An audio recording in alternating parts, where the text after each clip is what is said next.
어제는 그 전 세계 기독교인들이 예수님의 오심을 또 기뻐하고 축하하는 성탄 예배로 드렸습니다. 우리 교회도 또 폭설로 인해서 어렵게 예배를 드렸지만 또 오랜만에 만나는 화이트 크리스마스라서 뜻깊은 시간이었습니다. 자, 그런데 하나님과 원수된 인류를 구원하기 위해서 화목 제물로 오신 예수 그리스도는 사람들에게 환영을 받은 것이 아니라 배척을 받고 십자가에 못 박혀 죽었다는 사실을 기억하셔야 됩니다. 하늘에는 영광이며 땅에서는 기뻐하심을 입은 자들에게 평화의 소식을 전하기 위하여 말씀으로 천지를 창조하신 하나님이 사람이 되어 오셨는데 정작 사람들은 배척했다는 것입니다. 그 이유는 내가 원하는 평화, 인간이 원하는 평화가 아니었기 때문입니다.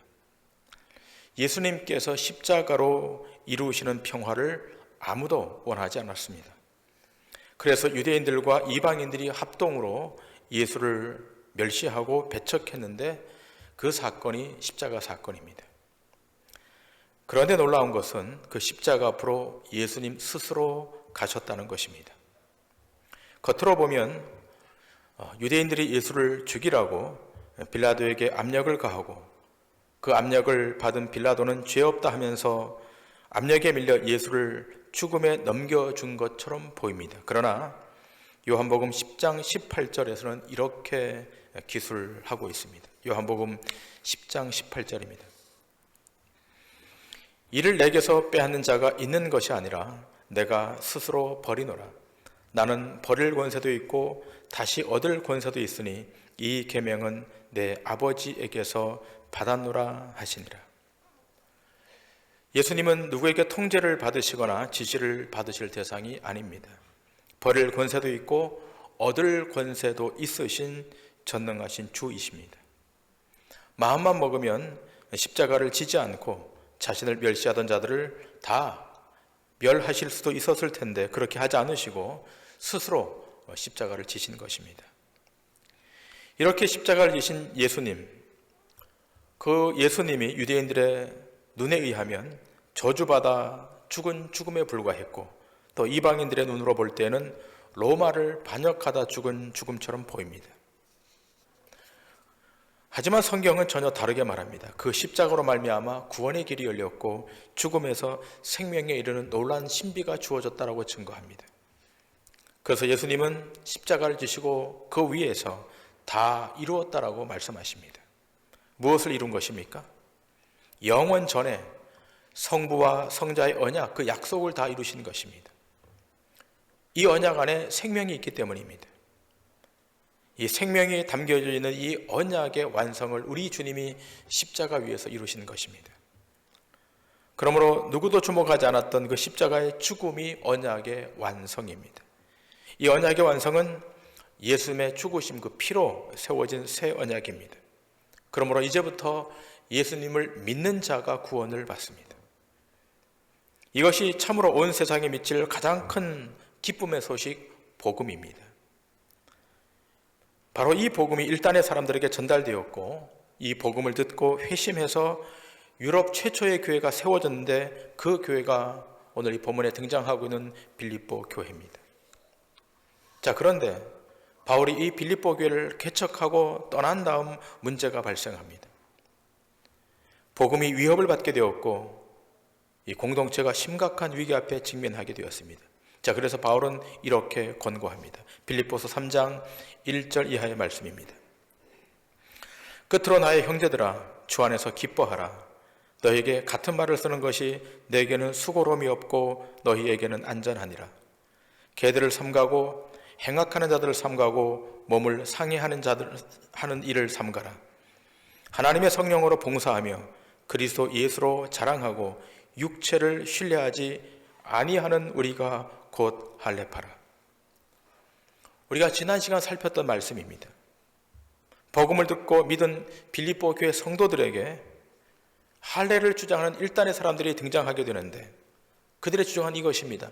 예수님을 믿는 것으로만 구원을 받는 것이 아니라 할례를 받아야 구원을 받는다. 이런 사람들이 빌립보 교회 안에 하나둘 늘어나게 되었습니다. 그래서 교회를 어지럽게 했습니다. 그래서 바울은 이들을 향해 강력한 어조로 그들은 개들이라고 하면서 그들을 조심하라고 권고합니다. 바울은 이렇게 말합니다. 참된 할례를 받는 것은 몸이 아니라 육체가 아니라 마음이다. 마음의 할례를 받아야 된다. 하나님의 성령으로 봉사하고 육신을 신뢰하지 않는 자가 참으로 할례 받은 자라고 증거하고 있습니다.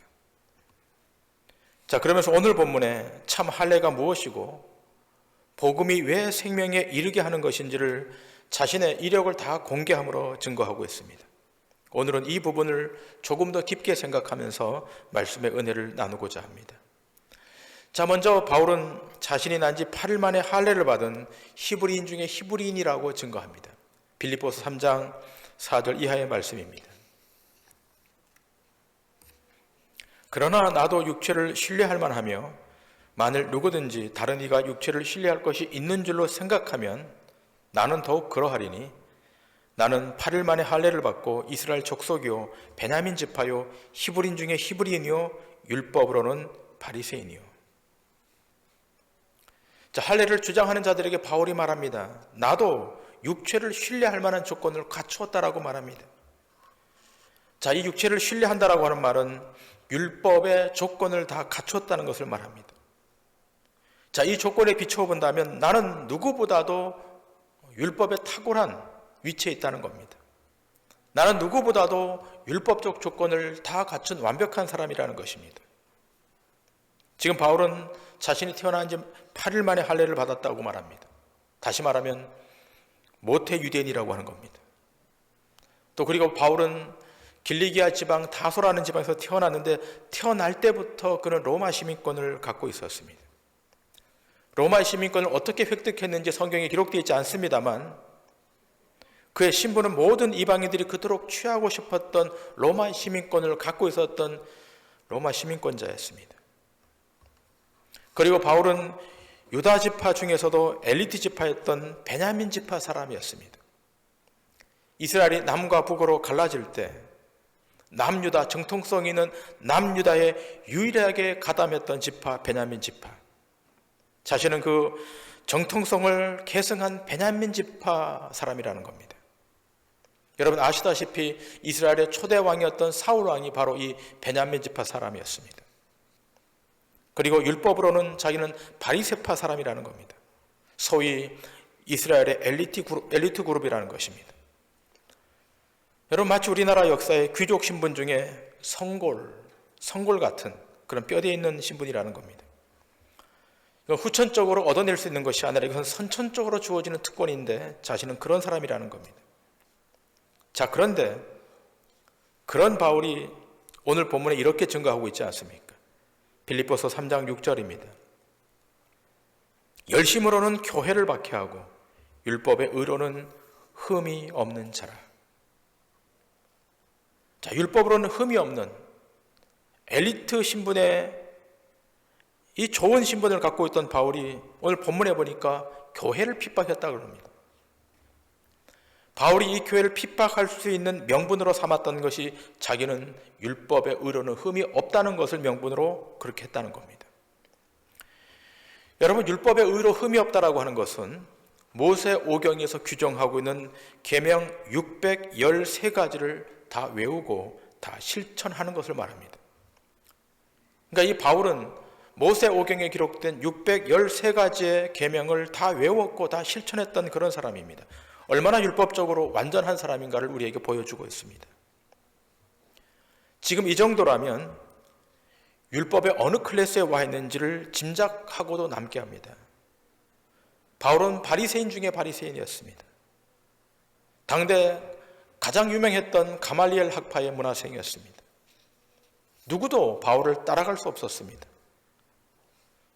사도행전 22장 3절은 이렇게 기록되어 있습니다. 나는 유대인으로 길리기아 다소에서 났고 이 성에서 자라 가말리엘의 문하에서 우리 조상들의 율법의 엄한 교훈을 받았고 오늘 너희 모든 사람처럼 하나님께 대하여 열심히 있는 자라.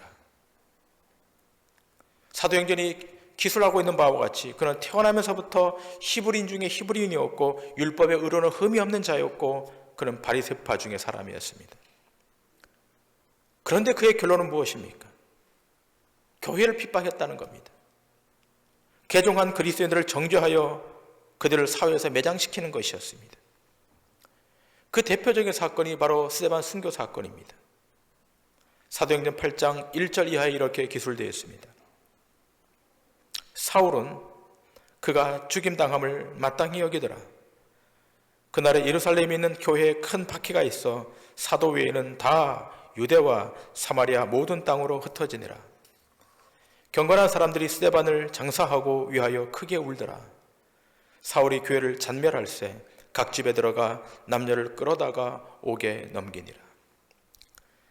여러분, 이 사도행전 8장 전장 7장에 보시면 스데반 집사가 복음을 전합니다.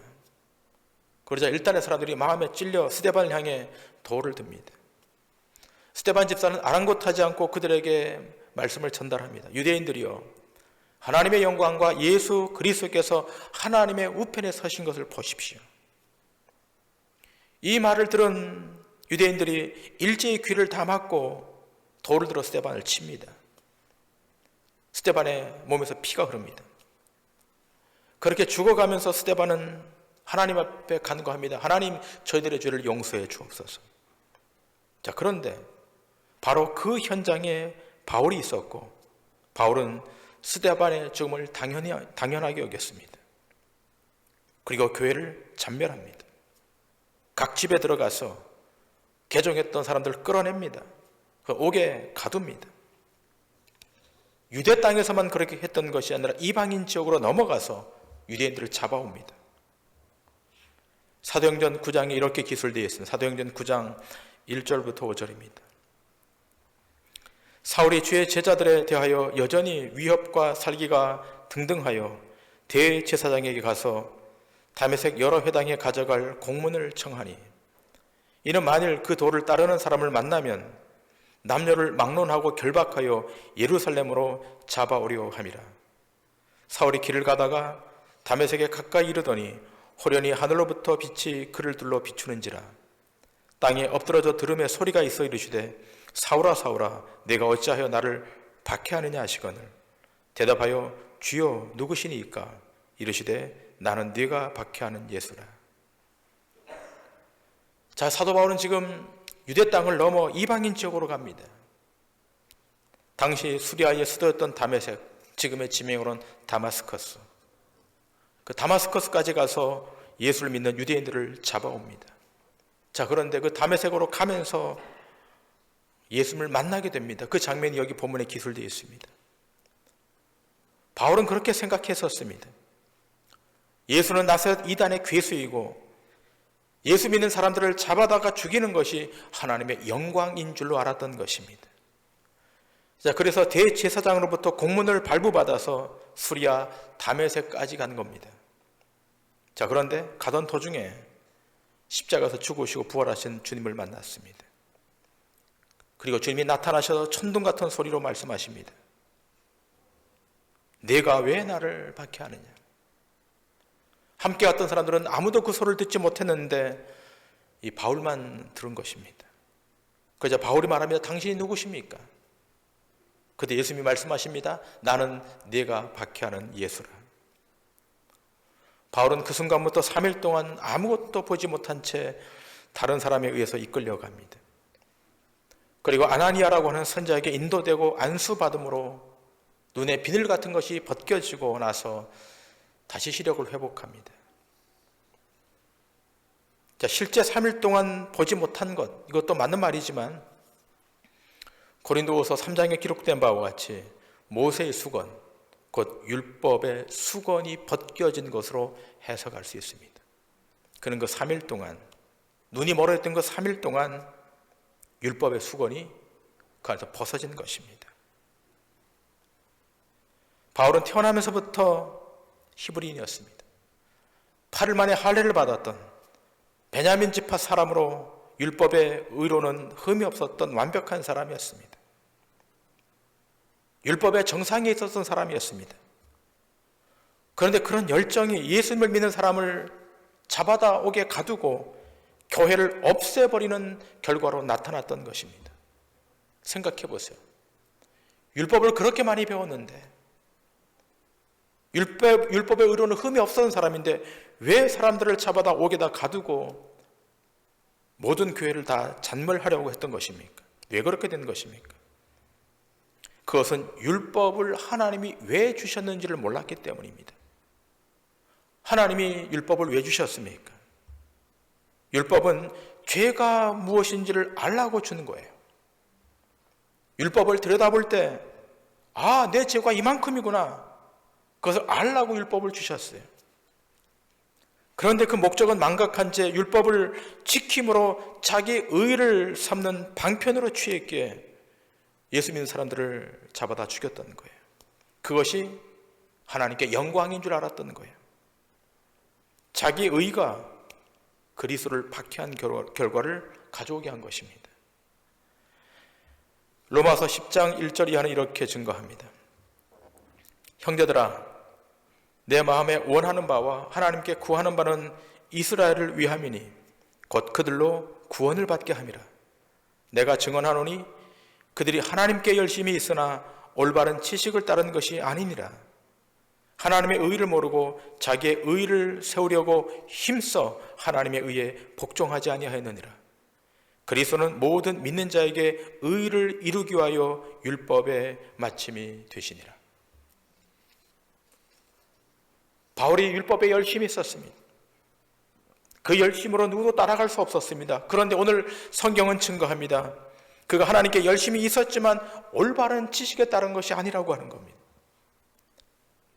올해 우리 교회 주제 성구가 바로 이 로마서 10장 2절의 말씀입니다. 이 현수막에도 붙어 있습니다. 열심히 했어요. 열정이 있습니다. 그러나 그것이 하나님의 지식에 기인하지 않았다는 것입니다. 올바른 지식에 따른 것이 아니었습니다. 율법을 주신 것은 자신의 죄가 무엇인지를 알고 그 죄를 붙들고 하나님 앞에 엎드려 회개하여 용서받는 것이 목적인데 그 율법으로 자기의 의를 강화시키는 데 동원됐다는 것입니다. 이것은 아담의 타락 이후로 모든 인간이 이런 길로 간 거예요. 율법을 주면 율법으로 자신을 무장해요. 단장해요. 또 율법 없는 자들은 양심으로 자기를 단장합니다. 이런 세상에서 율법을 잘 지킨다고 자부하는 자들과 자신은 대단히 양심적으로 산다고 여기는 자들은 그렇지 못한 자들을 판단하고 정죄합니다. 나는 문제가 없는데 당신이 문제라고 정죄합니다. 자, 그런데 성경은 이러한 인간의 자기 의를 위하여 사는 것이 하나님의 의에 복종하지 않는 것임을 말씀합니다. 이것이 근본적으로 죄로 인하여 타락된 인간의 모습이에요. 자기 의를 드러내면 드러낼수록 하나님의 의와는 멀어지는 것입니다. 그러므로 예수 그리스도만이 모든 믿는 자에게 의를 이루기 위한 율법의 마침, 율법의 완성임을 알아야 됩니다. 예수님을 붙들 때만, 예수님을 믿을 때만 의롭다함을 받는 거예요. 우리의 의로 되지 않기 때문에 예수님의 의가 우리 가운데 전가될 때만 우리는 하나님의 존전 앞으로 가는 것입니다. 이런 자는 자기 의를 세우려고 했던 모든 것을 다 배설물로 여기는 거예요. 자기 의가 진짜 의를 배척한 것임을 깨닫기 때문인 것입니다. 그래서 오늘 본문의 바울은 이렇게 말합니다. 빌립보서 3장 7절 이하의 말씀입니다. 그러므로 무엇이든지 내게 유익하던 것을 내가 그리스도를 위하여 다 해로 여길 뿐더러 또한 모든 것을 해로 여김은 내 주 그리스도 예수를 아는 지식이 가장 고상하기 때문이라. 내가 그를 위하여 모든 것을 잃어버리고 배설물로 여김은 그리스도를 얻고 그 안에서 발견되려 함이니 내가 가진 의는 율법에서 난 것이 아니오 오직 그리스도를 믿음으로 말미암은 것이니 곧 믿음으로 하나님께로부터 난 의라. 모든 것을 배설물로 여겼다는 겁니다. 다메섹 도상에서 주님을 만나기 전과 후가 완전히 달라졌습니다. 바울은 그동안 자신이 유익하다고 여겼던 것을 다 소개합니다. 모태 유대인으로 태어난 것, 8일 만에 할례를 받은 것, 자신이 명문 지파 베냐민 지파의 후손인 것, 바리새인 신분으로 가말리엘 학파의 문화생인 것, 율법으로는 그 누구보다도 탁월한 자리에 있는 사람이라는 것. 자, 그런데 그 모든 것을 한꺼번에 다 배설물로 여기겠다는 거예요. 다메섹에서 주님을 만난 이후 뭔가 바뀐 겁니다.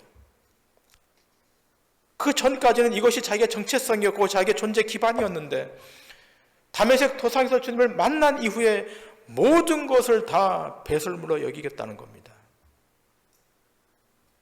여러분 생각해 보세요. 바울이 지금 이것을 배설물로 여기겠다라고 했을 때 그럼 바울이 뭔가 그 전의 삶이 잘못된 삶이었습니까? 그렇지 않습니다. 그는 도덕적으로 윤리적으로 완벽했던 사람이었습니다. 율법을 열심히 지키고자 노력했던 사람이었습니다. 자신의 쾌락을 위해 살지 않았습니다.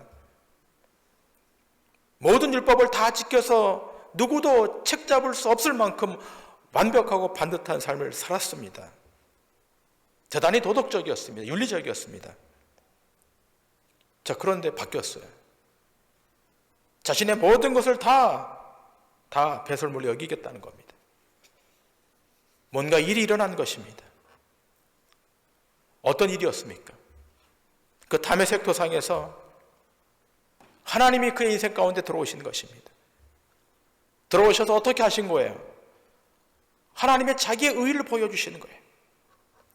절대자의 의, 완벽한 의, 그 어떤 피조물도 감히 견딜 수 없는 놀라운 하나님의 자기 의를 보여주시는 거예요. 바울이 그토록 자랑했던 자기의 의, 율법의 의로는 단 1도 흠이 없다라고 생각했던 자기의 의가 하나님이 보여주시는 그 의 앞에는 무력화되는 거예요. 그 의는 절대자의 의입니다. 그 의는 신적 의입니다. 그 절대자 의 앞에 서 있는 자신의 모습은 너무나 초라했습니다. 여기서 깨닫게 됩니다. 구원이 인간의 의로 되는 것이 아니라 하나님의 의가 내 안에 들어와야지. 십자가로부터 흘러들어오는 그리스도의 은혜로만 구원을 얻는다는 사실을 비로소 이 자리에서 깨닫게 되는 거예요. 그런 말미암아 그동안 자기가 손에 쥐었던 모든 것을 다 배설물로 여기는 겁니다. 놀라운 은총입니다. 신자의 존재 기반은 명예에 있지도 않고 권력에 있지도 않고 물질에 있지도 않습니다. 신자의 존재 기반은 하나님의 은혜 위에 있는 것입니다. 여러분, 교회란 예수 그리스도를 얻는 것 외에 다른 것은 다 배설물로 여기는 자리가 교회입니다. 타락한 인간이 만들어낸 자기의 의, 그 자기의 의라는 것은 그리스도 앞에서 배설물 걸레로 만든 더러운 옷에 불과하다는 사실을 기억해야 됩니다. 근데 여러분, 이것을 깨닫게 되는 데에는 그냥 되는 것이 아니라 언약의 완성자이신 예수님이 우리 안에 들어올 때만, 성령이 우리 안에 임재할 때만 알게 되는 거예요. 오늘 여기에 참여한 여러분이 이미 다 그것을 경험하지 않았습니까? 어느 날 누군가의 복음 선포 앞에서 내 의가 누더기임을 알게 되었고 주의 은혜를 덧입어야만 구원을 얻게 됐다는 사실을 알게 되는 거예요. 그것을 알게 돼서 오늘 여기 이 자리에 여러분이 오시는 거예요. 하나님의 은혜가 나를 덮어야만 나는 생명의 자리에 갈 수 있다는 사실을 알게 되는 거예요. 이것은 인위적으로 어떤 형식을 통해서 되는 것이 아니라 그것은 전적으로 성령의 역사입니다. 성령의 일하심입니다. 그 성령이 역사하시고 일하셔서 여러분과 제가 이 생명 앞으로 온 거예요. 이렇게 되면 모든 것을 잃어버려도 그리스도 한 분 얻은 것으로 인하여 기뻐하고 감사해요. 네. 이거 신자의 정체성입니다. 여러분, 왜 두려워하는 거예요? 왜 낭망하시는 겁니까? 왜 불안에 떠시는 겁니까? 그리스도가 여러분에게 전부이어야 하는 거예요. 그분이 내 삶을 주장하시고 주도하시고 지배하시면, 내 인생을 덮어버리시면 그분 한 분으로 우린 춤출 수 있는 거예요. 그래서 바울은 이렇게 증거합니다. 고린도전서 1장 30절 31절 이렇게 증거합니다. 이 말씀을 읽고 오늘 말씀을 마치도록 하겠습니다.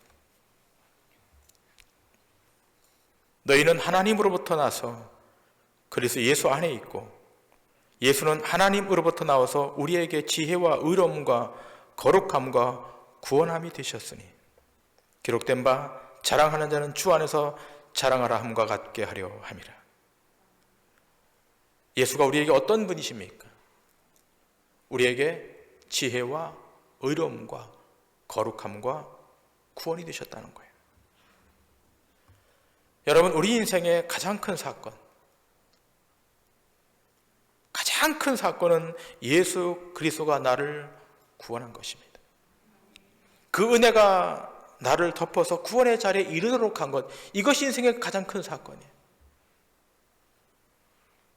그 은혜가 나를 덮어 구원의 자리에 이르게 한 것, 이것보다 더 귀한 사건이 어디 있겠습니까? 내 인생에 예수님께 붙잡힌 바 된 인생이 된 것, 이것보다 더 감사한 사건이 어디 있겠습니까? 이것이 우리 인생을 단번에 바꾼 유일무이한 사건이에요. 이보다 더 큰 사건은 없을 거예요. 암에서 고침받은 것, 질병에서 고침받은 것, 그건 작은 사건이에요. 무너졌다가 일어나는 것, 그것도 작은 사건이에요.